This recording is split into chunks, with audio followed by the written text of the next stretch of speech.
Summer's Killers. I'm your host, Jade Millner, and I have a special guest, Alessa, today. And in today's episode, we are going to be talking about Rob Zombie's House of a Thousand Corpses. But I think we should start off with a fun fact about the film. Rob Zombie actually got this idea while he was building a haunted house for Universal Studios' Hollywood Horror Nights. And he actually wanted Universal Studios to be the distributor of the film, but they were worried that it would get an NC-17 rating. So he had to wait 3 years until Lionsgate finally decided to release the film, and now it's one of the most popular horror films out there. Yeah, so House of a Thousand Corpses is actually the first film in a trilogy series about the Firefly family. But before we meet the family, we can kind of start from the top of the movie. So first we meet these 4 characters. They're 2 couples, and they're kind of just driving in the middle of nowhere at night, and they stop by this gas station / roadside attraction where they meet Captain Spaulding.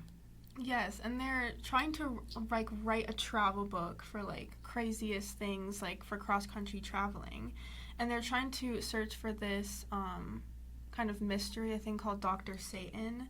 And Captain Spaulding tells them, go down the road. I've heard of it. I know all about it. You can find it. Follow the sign. And that's when we meet the first member of the Firefly family, Baby Firefly. Yeah, so we meet her as a hitchhiker out in the rain. The group of kids pick her up, and they drive her to her house because she said, that's where I'm going. It's not too far. Just drop me off there.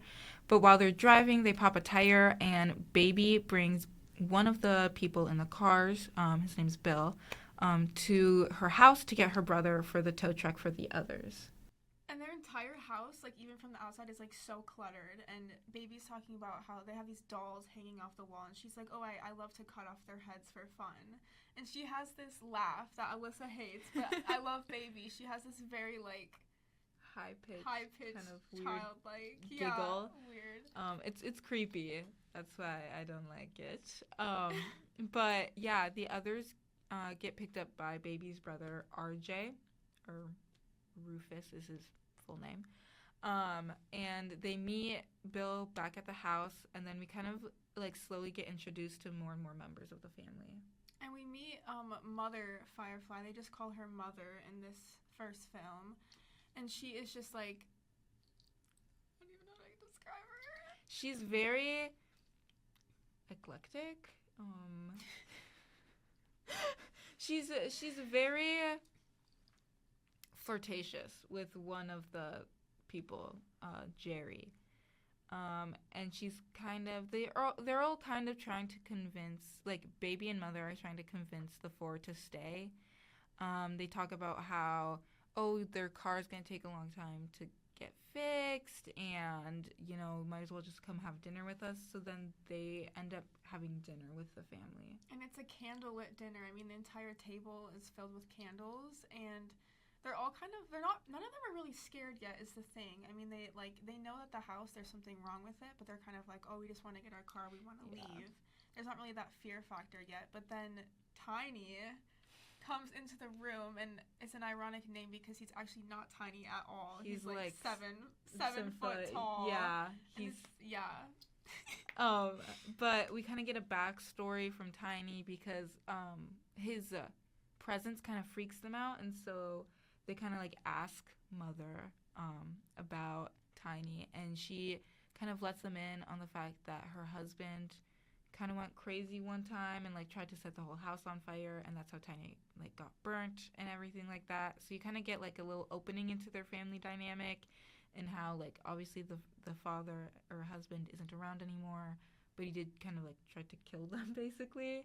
So you get kind of that dynamic, and then you meet the grandpa, which is interesting to say the least. And they have dessert where they wear homemade masks, otherwise they can't eat their dessert. It's one of their rules. And so then after the dessert, they're kind of finally starting to get creeped out more, and so then they decide to leave. They're okay, let's go. Our car's fixed. Yeah, they started to get really nervous, and they finally get to the car, and we think that they're going to go find Dr. Satan because one of the girls, her dad was waiting for her to get back into town and it had been storming. So, they're all back in the car, the plot is settling down, and then we see Baby and her brother Otis walking behind the car. Yeah, it's very scary. It's a kind of a big jump scare. And so the teenagers, they're like freaked out of their mind. They're like, go run. Like they kind of like try to get out of there as fast as they can. And Otis does not let that happen. He basically beats up the two men and takes the two girls. And Otis and Baby are like a very dynamic sibling duo in this movie, especially in the following movies. So like after they all kind of get like attacked, they all kind of like separately wake up out of like being unconscious and stuff, and they're all like tied up separately and kind of getting tortured. They're all like a little bloodied and they don't really know what's happening. They're obviously all scared, and we find out that Bill has died. Like he was tortured. Like we kind of see in like a flashback style that he was like tortured, and so he is dead, but the others are still alive. And we get a little bit of Denise's father kind of worrying for her because she's not back yet and everything like that. So we kind of get some police action there too. And this is actually my favorite scene in the movie is when the cops finally go to the house. Yeah. And like they go to the shed, they unlock it, and they open it, and it's just like all of the bodies of the cheerleaders, and you finally think like the family has caught everything.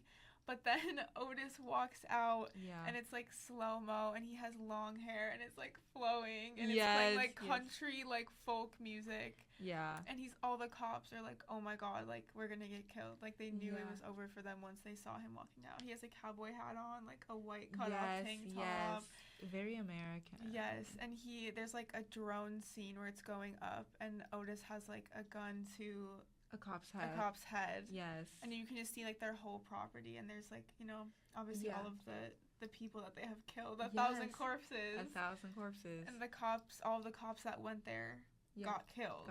So no one knew what was happening. Yeah, and so with that kind of out of the way, like the cops being like dealt with in a way, kind of leads them to do their like final like, it's kind of like a ritual. I would say. Mm-hmm. So they have the two girls and the one boy that was from the original group, and they're dressed up in bunny costumes. Yes. Which I think is kind of funny.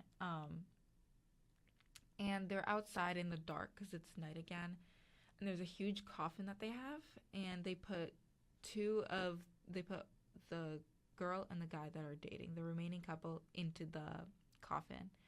And then the other girl starts to run away. She like literally gets out of like I think it was Rufus was holding her, his grasp, and she starts booking it. And before Otis can kill her, Baby's kind of like, this one's mine.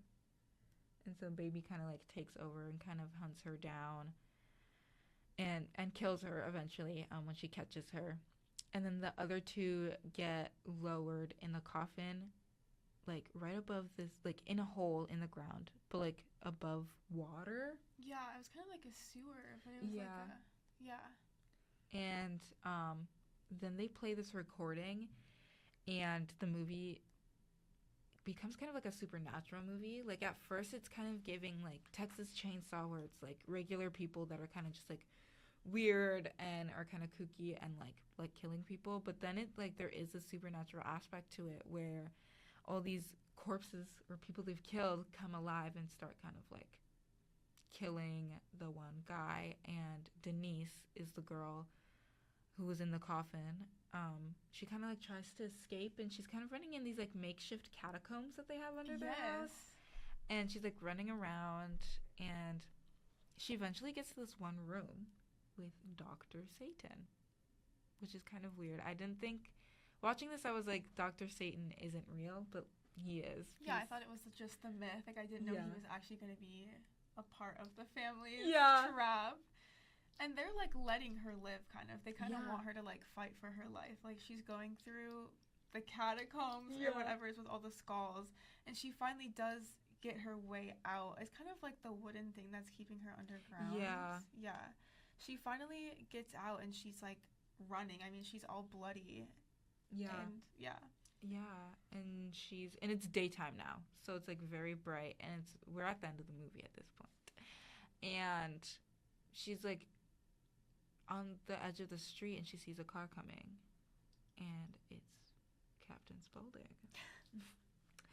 And he kind of like offers her a ride, like not really knowing who she is. I mean, he does, but like kind of pretending that he doesn't know who she is. Captain Spaulding kind of looks at her in his car, and he's like, wait, I know you, like I recognize you from somewhere.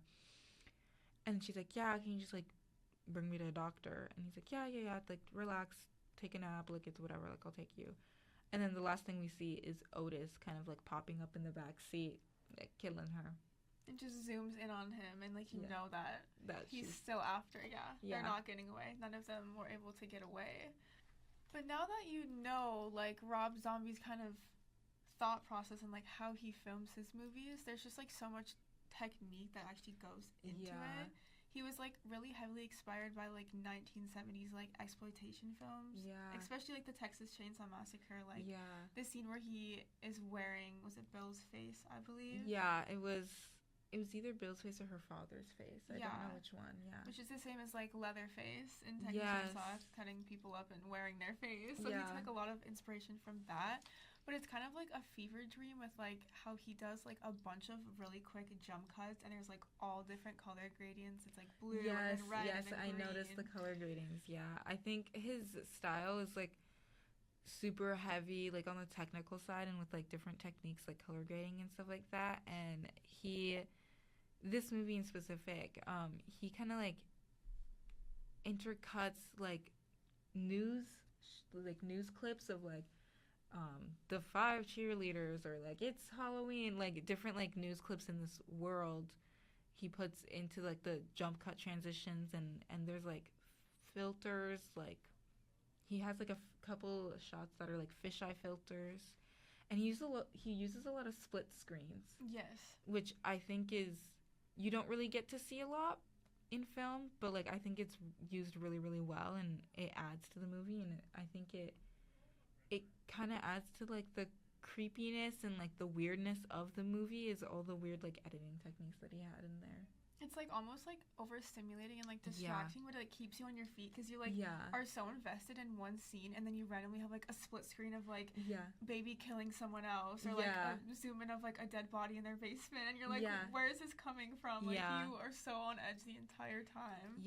I think it's like sometimes it's a little confusing, like if you're not really used to like Rob Zombie and his work, it's definitely like hard and like jarring to like experience at first, because that was kind of me. I was kind of like, what is this? Like, this is confusing, this is weird. But like the more you get into it, the more it's like, okay, this is like a great style choice for like the type of story he's trying to tell and stuff like that. So I thought it was very nice that he did that.